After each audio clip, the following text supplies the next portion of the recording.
Hélène Leloup was a great specialist of the Dogon culture. Can we say Dogon culture? Yes.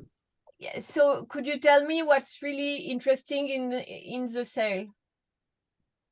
From the cultural point of view, or from the Both. Yeah, I mean, I think as Pierre touched on, that was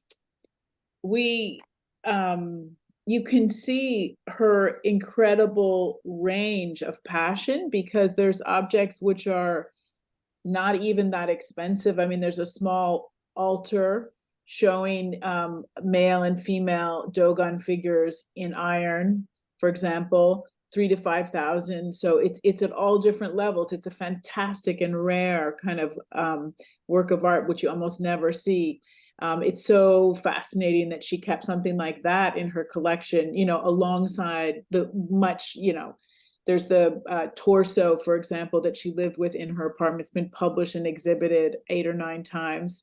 So she has so many different levels and different materials, which Pierre also touched on. And that's, I think, represents her love and passion for the art culture, you know, and people. Very, very early on, she was making tests to know how old were the objects. Could you speak about? Well, I think the technology for testing the wood was only developed and really working in the 1980s, but she was one of the first people to embrace that technology, and it kind of almost like foreshadowing her exhibition that she did at the Quai Branly, which was an incredible kind of scientific investigation alongside the sculptural and artistic one, where you have not only carbon 14, which she was one of the first people to do that, but then she also did a whole analysis of patina. So in her analysis of what?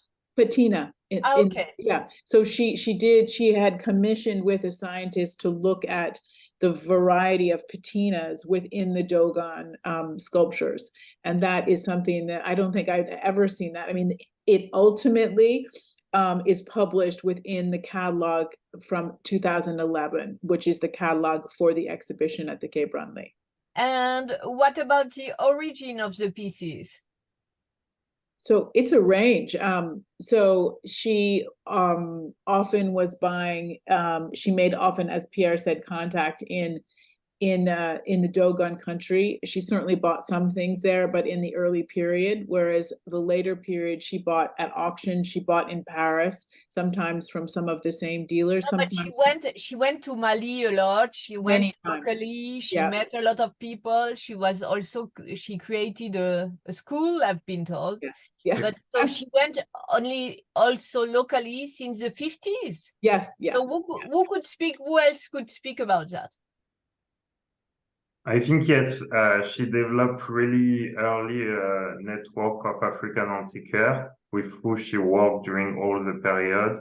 And she worked also with different generations. We can see like some correspondence in the 60s with the father, and then in the 19th, she was working with the son of the same family. And she really, really kept all this name and all this correspondence. So it's a really important memory for this market to have the name of all the people who participate actively in the collection. You are indicating it in the catalog? Yes. Yeah. And so some of those dealers are based in Bamako. So she was obviously going back to them and buying from them. And some are in Paris. And can we speak about the very special Louise Bourgeois? Yes, absolutely. It's, as you say, it's a very special Louise Bourgeois, which is 100% in the aesthetics of the artist, but at the same time has a very, very deep aesthetic connection to African art. And it's also interesting to note that Louise Bourgeois' husband, Robert Goldwater, was one of the curators of African art at the Metropolitan. So, and one of the very first organized important exhibition in this field. Okay, merci beaucoup. Thanks a lot. Merci. Thank you.